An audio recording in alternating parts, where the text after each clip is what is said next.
Welcome to EdSurge's Thought Leader interviews on the future of education.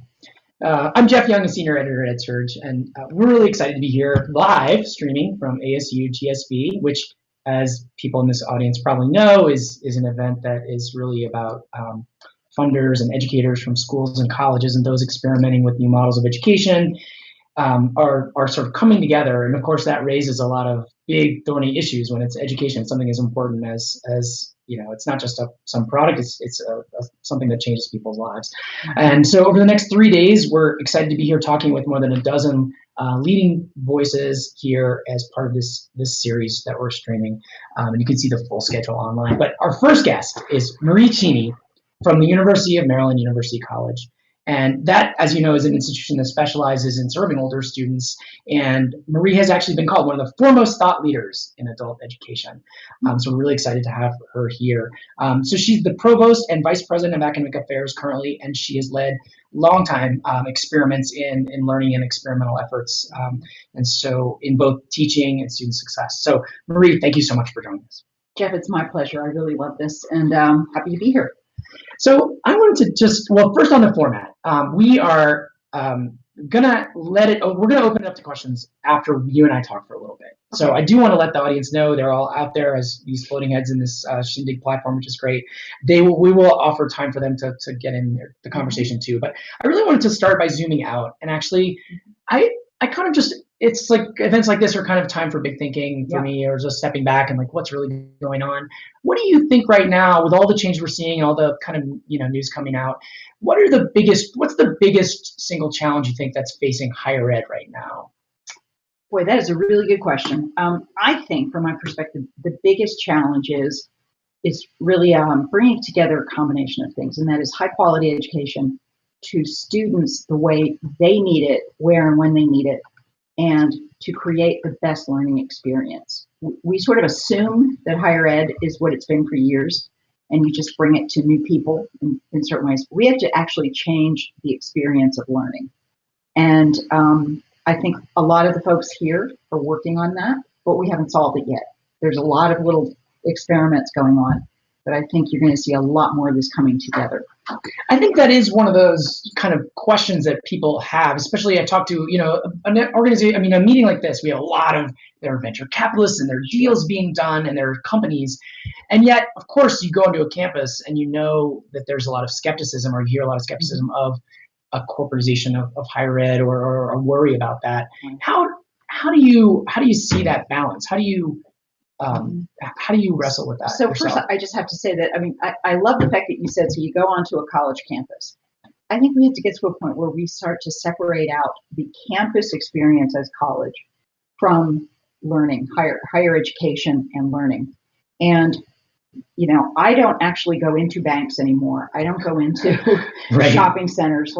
Okay, so now that's not to say that there won't be some students who are actually going to a college campus, but how do we actually take learning, good learning, outside of just the physical place and take it to where students really are? So that's sort of the first piece that I would say. We've really got to rethink higher education. So then I think your second question, or the second part of this question is, how do we do this in a way that is good for our students? And it has to start with students. So again, in my mind, I'm going to go back to the learning experience. We need faculty more than ever. We need faculty who can design good learning experiences with good content, but then we need to go and partner with the best people who are solving certain problems that universities might not be able to solve on their own. And so it's really about, I think university presidents and leaders now need to think about, how do you pull all of that together? But you have to start with what experience you want for the student. And then the rest of it isn't easy, but at least you have a clear pathway. So I know, getting a little more concrete, one of the things that you've looked at is OER, the Open Education Resources, That's right. Which, for those who don't know it, is where you sort of rethink the idea of textbooks and get away from commercial textbooks and look for openly licensed or free, often, materials online. How does that fit into your focus on adult students, or why that as a focus? Well, we have many students. We have a lot of military students, first of all, and even our civilian students, while they might not be in the military, obviously, they're not making a lot of money, and they have families, right? So we've gathered all sorts of data that showed us that our students, for the most part, um, well, I wouldn't say for the most part, about 40% of our students were either not buying the textbook or buying really outdated textbooks, or maybe sharing a textbook with someone. But a big chunk of those were literally not buying anything.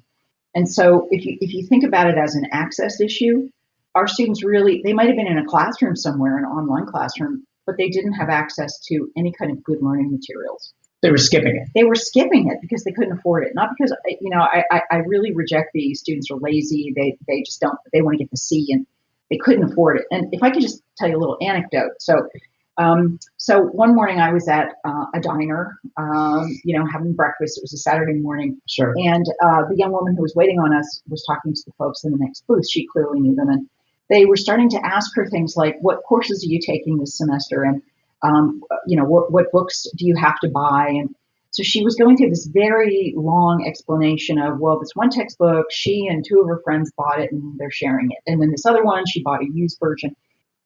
She was a single mother with two kids. She was working at this diner like 3 or 4 days a week to make a bunch of money. And then, well, not a bunch, but money for the week. But then she would have 2 or 3 days that she would just work on her schoolwork. And I thought to myself as I was listening, oh, please don't let her be one of my students, because I don't want to be putting students through this. She came over, I asked her where she was going to school. And in fact, she was a student at UMUC. And that, it just really triggered something. I mean, it's one thing to say, oh, our students are struggling, they don't buy the textbooks. It's another to actually have overheard this. And so it was part of the impetus for us to say, we have got to do something about the cost of textbooks. And so it started out really as a cost savings mechanism for the students. Our military students would tell us over and over again, they get tuition assistance from the military. Sure. So their courses were free, but then they would have to shell out $200 and $300 for textbooks. They don't have that. The enlisted folks don't have that kind of money. Mm-hmm. So it also helped our military students quite a bit. But when you start to get into it, OERs are then also about quality, because now you can have the material right there in the classroom. They can pull it down as they need it. There's no gap. It's not hard to get to, if students are downrange. We actually think, and there's some research going on nationally, we think that the more we have course materials embedded in the courses, I think the learning quality will go up. There's more work to be done there. The rub, obviously, with OER is that somehow if it's free, it can't be that good, or there's a quality question, right? Mm-hmm. I mean, and yes, I guess you could say better than nothing, but for the students who are buying it, or it's just, what do you say to faculty or others who are skeptical that this can be as good as? So the first thing that I would ask them is, so why would you believe that publisher textbooks that have a profit motive, which is fine, hey, it's capitalism, I get it, but why would they necessarily be a higher level of quality than OERs, which are curated by faculty? These are not just, this is not just a walk through Wikipedia. Mm-hmm. These are, faculty have created these. They put them out in the open licensed space. Other faculty have added to them. These materials are, don't think of just sort of, badly done handouts. These are like videos and all kinds of learning simulations. There's a lot of really good stuff going on out there.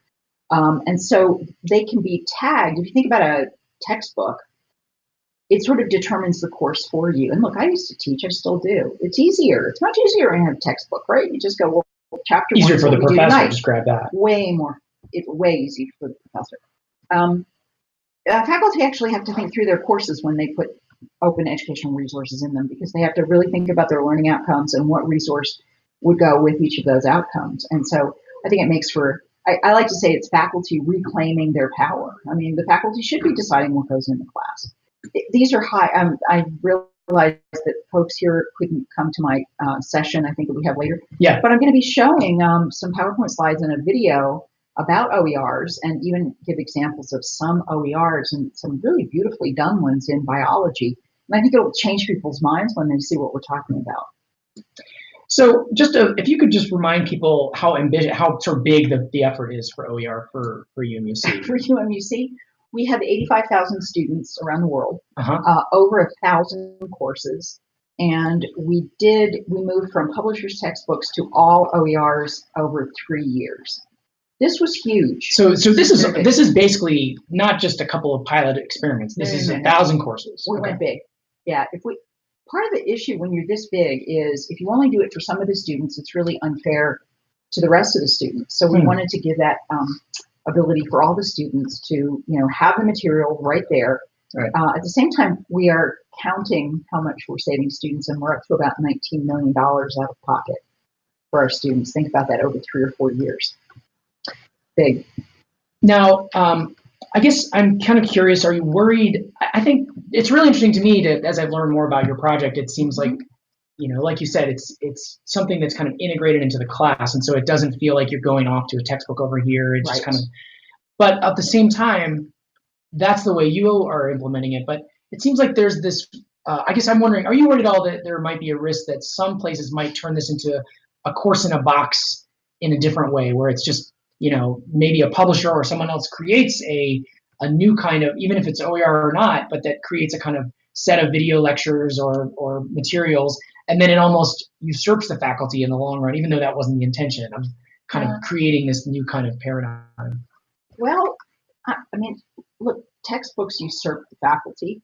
Really, that was the model in the past. Yeah, so I'm not as worried about a course in a box. I know that sounds bad, but here's what I mean. If it's a well-designed course, good learning outcomes, good materials, and the faculty who are using it actually support it and think it's good, that's really okay. If you look at the materials that the Open University of the UK developed, they literally have a course in a box that they will send you. That's right, and they spend like $1 million+ on each one, right, to build them. Give me that over like a dry lecture any day. So I guess shifting gears a little bit. It seems like I hear your role is changing at UMUC. Yes, it is. You're going to be in a kind of more forward-looking seat, and that sounds really interesting. I wanted to just ask, one of the things that I hear is kind of you're going to be dealing with kind of AI or learning analytics, or kind of what about kind of your new role are you excited about? What is the type of project you'll do as you kind of get a little bit out of the day-to-day provost and more into that role? Yeah, absolutely. Yes, I'll be transitioning from provost to I think it's a senior fellow for academic innovation. It's just the ability to think big. So I've been the provost for 5 years. It's been wonderful. We've done a lot of good things for the students. But my real passion is how do we serve adult students at scale in ways that we have just never even thought about it before. And I think there's so much going on. Even being here, I think we all are almost overwhelmed by all the vendors and all the things that are going on, et cetera. So I need more time for that part of me at UMUC to be out really thinking more about this and learning more about it. So let me give you an example. I know I wrote things about AI and Internet of Things, et cetera. And I think we don't know yet, but we know it's going to be factoring into higher education. Right. So give me an example. So a couple of years ago, I got one of these personal assistants at home. You might call it Google Home or Amazon Echo. There's a couple of these. And the more I use it, the more I realize how that will become the way we interact with our world very quickly, actually. So it's beyond just ordering things from a company. In fact, I don't use it for that much at all, but you can control lighting, you can control front doors and sensors, and you can call a Lyft or an Uber. And I keep thinking, well, wouldn't it be great if I'm an adult student and I'm at home trying to work on things? Wouldn't it be great if I have an assistant who could be my tutor, who could help me sign up for future courses, that could connect me through to talk to a live person, as I'm making dinner, for example. So I think we have to, in higher ed, really start to think about, 3 to 5 years from now, that all can really happen.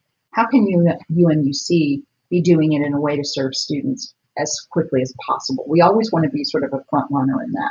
So is that on the student services side, or is that, I have a 5-year-old, and, it's interesting to see, we don't have one of those, the Alexa type things, but the idea, I feel like if we did, he would ask it a lot of questions, there'd be, and he would. Young people today are learning from, whether maybe it's trivial things, but I wonder, do you see this as moving into the educational realm as well? Oh, absolutely I do.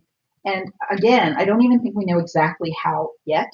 But if my earlier point about we've got to really take education out to where people are and not make them come somewhere to consume education. So one of these kinds of personal assistants like this would actually be, I can imagine ways that you could be doing some learning with him. What if you're working on a project in your community and at some point, now there's actually one of those companies has a new product out where in the morning you can put an outfit on and stand in front of it. Yeah, this is getting creepy a little that. bit. Right, yeah, it's watching you get, you can ask it, is this all right or whatever. Yeah, well, I think it's crowdsources. Like, Jeff, you might put on your blue blazer and then your red blazer and you go, hey, which of these do I look better at in today, right? It's still a little creepy, but I'm sure people will be using it. But think about the power of that if you're trying to do a project. You can be actually, showing people in the country or your classmates something that you're working on. I think it's just the power of the technology will allow us to be learning in place more and more and sharing it with other people. What do you see as the as the biggest kind of concerns as far as issues? Like privacy comes to my mind. Yeah. These always come with tough side effects, so to speak. Yeah. Privacy is one, and I don't want to make it sound as though I think it's all about technology. I don't. I think one of the things that I think universities need to do a better job of is to think through what their learning model is. What is it that they believe is the way that students should learn best, given what they want the outcomes to be for their students? So, we could get into theories like, is it constructivist? Is it experiential education? At UMUC, we've actually created sort of our learning model, which is based on experiential education. It's kind of combination of problem-based learning and project-based learning. And so once you know how you believe students go through a cycle of learning, then you can bring in the technology that will support that. But you can't just bring in technology and hope it's all going to work together. So you're saying with experiential, like in other words, the students learn when they do something. Is that so? Then you back out from that? Yeah. Well, yes, you learn. I may have oversimplified that, so help me. But it's okay. But I'm really glad you did know that, because people always hear experiential learning and think, oh, if you just do something, you learn. Sure. Well, sure. You might also learn the wrong thing, and so it has to be very carefully designed. What is it? What are the outcomes that you want the students to learn as they go through an experience? Right. And that's what we're working on. So given that, then the technologies that you put into place, there are privacy issues, privacy concerns. I think access is still going to be an issue. There are still parts of this country that don't have broadband, Wi-Fi. Like they can't just do it. Well, I won't use names of things, but there are still people who use dial-up modems. It's hard to believe, but it is true. So, yeah.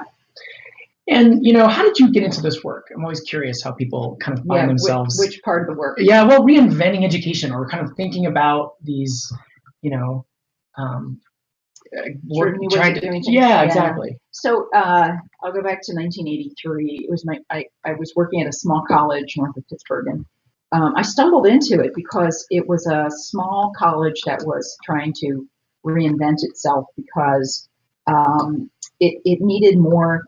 It wasn't bringing in as many residential students as kind of like what we're experiencing now. And so they moved into working with returning women. So it was funny at the time, we didn't think that men went back to school. We just thought women did. So there were these returning women groups. And I started working with adult students that were coming back. And in fact, there were men too. And I realized that our entire college was built around the 18-year-old who would live on campus, mom and dad were paying the bills, and that when our adult students came, other than giving them evening courses, and a couple of offices would be open until 7 on Monday night. I remember that. Monday night only, not Tuesday.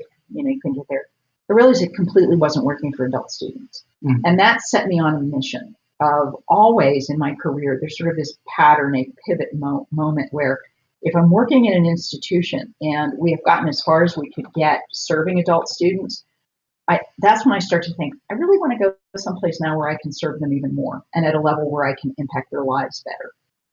And so UMUC was a dream come true because they're sort of the national standard for public universities serving adult students. And we've done just a whole lot of good stuff. But, in the 90s, I worked at Duquesne University in a really interesting sort of continuing ed unit that was rebundling programs for adult students, and we did some really interesting things. And that's when online education sort of emerged, and we started putting programs online before anybody knew how to do it. And so it just kept going. I mean, I think it's just working with adults. If you keep wanting to serve them better, it pushes me more than anything. So I have one more question, and then we're going to open it up to Sure. the crowd here. Mm-hmm. So we and I hear we have a couple even coming in already by text, All right. which is great. Excellent. So I saw some stat recently that it was only something like less than 30% of the people in the U.S. get a college degree. Mm-hmm. That are of age to do so. Right. And it's how I know there's this the country is facing big rifts in this area around education. And what is the kind of when you're serving adult students, you're also, I mean, it's a different experience for someone who is in that age group compared to somebody who's just coming out of or the high school age and is trying to figure out what they want to do, although maybe we're always trying to figure out what we want to do with our lives. I guess what do you see as the right mix? I mean, do we need new institutions like UMBC that really focuses on that and does other things, or are there is it going to grow an ecosystem, or can traditional colleges do better as well, or do they need to do better as well at serving the students? How does it work? This is the $64,000 question. Oh, I thought you didn't have the answer. Yeah, I really wish. I think that if our current institutions could, and I don't want to blame them. There's a lot of interesting things going on at many institutions. Sure. But you've got tradition pulling some of that back. So once you're set up to do your core mission a certain way, it's very hard to change that. Even alums don't want you to change that. And right. Financial aid flows in a certain way. That creates sort of the same kinds of models over and over again. I mean, look at the CBE. You can do a CBE direct assessment, and only 5 programs have been approved and are running. Right, the competency-based. It's supposedly this. It is a trend, but it's not exactly touching that many students. You're saying? No, 5 programs. Right. And you've got faculty who have been educated and trained a certain way, and we're not helping faculty in their doctoral programs learn the skills that they probably most faculty are going to teach and do a little bit of research. They're not going to be at R1s, but they come in and they don't know about curriculum design. They don't know about adult students. They don't know how to teach online, all the things that you really need in order to sort of help move things forward. So I think there will be some institutions, current institutions, that do some interesting things, but I also think you're going to see the rise of some new models. And we've already started to see a few of those, not new college models, but I think they will merge into that at some point. And you'll see some new models coming out that are regionally accredited, that serve students in very different ways. No residence halls at all, no sports teams, no gyms. Yeah, none of the fun. I mean, that makes college life fun. Look, I was a traditional student. Sure. But if we really want 50%, 60% of our population to have a college degree or the equivalent, then we're going to have to think about getting education out there in far different ways, way beyond just online. So I'm excited to open it up to our audience. Sure. And this is on the Shindig platform. People can actually ask via video and do that, or they can do text. But we really encourage people to come on. We'll invite them up to ask their questions. So if you raise your hand, which is the hand icon on Shindig, you can do that. So let's take our first question. Maybe is that by text, or are we going to get one by video here? Oh, great. Joshua Kim. Hi, Josh. All right, so I'll read this one, or I guess people can see it too, maybe. But do you think, hi Marie, do you think that learning scientists will start moving into roles of leading institutional change? So are they going to start pushing for this? Folks outside of the traditional faculty as a career path, I guess.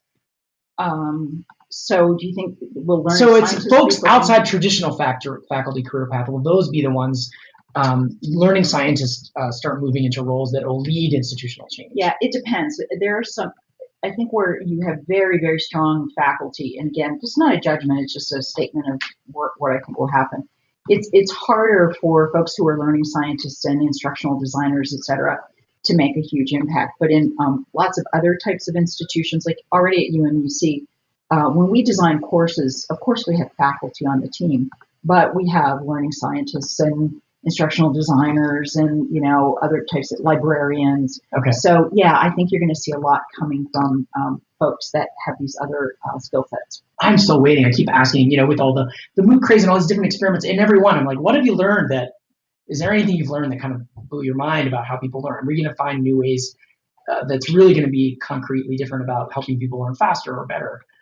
Are you optimistic that will happen, or is it really just a person game? Is it a personal experience? No. I think there are definitely better and worse ways to design experiences that students can learn. Sure. The issue is who gets to determine if those if the results that we already have will be used. And look, I was one of the reasons why I'm so glad that I got a traditional PhD, research-based, did 5 years as a research assistant, was because I know that culture. I know. Don't tell me that I don't know it, because I know it. Right. And there was never any part of that culture that encouraged me to teach better or to even teach. I mean, I was pretty much directly told, you really don't want to mess with students. So just do your research. And but that has to change. If we want more students to learn and to get through these degrees and learn in successful ways, yes, there's a better way to do it. Well, let's get to, I think we have a video question. Let's bring them on stage and let's hear from someone up there. Well, this is fun. So my question is in terms of individualized learning, how do you see AI impacting or supporting individualized or more personalized learning, especially from an asset-based or a strength-based premise of learning? And I'm curious about this because I think with artificial intelligence and machine learning, that the capacity is there now to be able to identify how to be able to target the way that students are learning based on the mass amounts of data that we're able to collect on student learning behaviors, and to be able to create a much more personalized environment for them. So I'm curious as to what you think about that and what you see.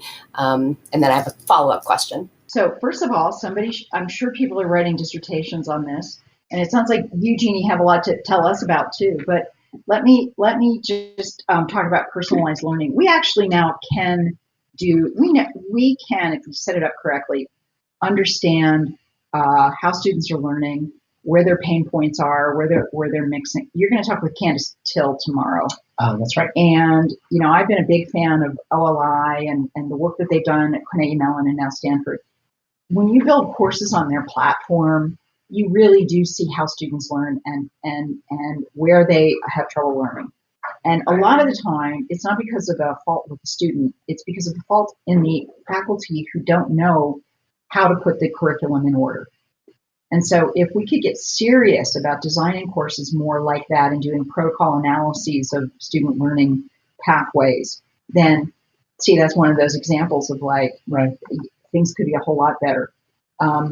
There's a book written by a group of faculty at Carnegie Mellon that I really highly recommend, and it's called How Learning Works, which sounds almost too simplistic, but they take all the research that they've been doing and really put it in terms that faculty can make sense of. So then personalized learning comes directly from that.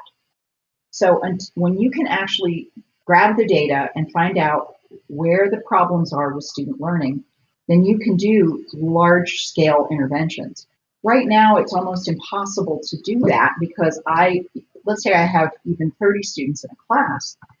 I'd have to spend a lot of time trying to figure out, where your learning gap is and your learning gap. And it's almost impossible to do that kind of personalization. But with data analytics, and perhaps that's what you meant by artificial intelligence or machine learning. Yeah, I think there's a lot there. Now, you can also think through, will there come a time when we have, we've got Watson out there, although really the days of artificial intelligence are still kind of far away. We don't have as much real artificial intelligence as people think. We're like right on the precipice of, computers telling us, having interactive conversations with us.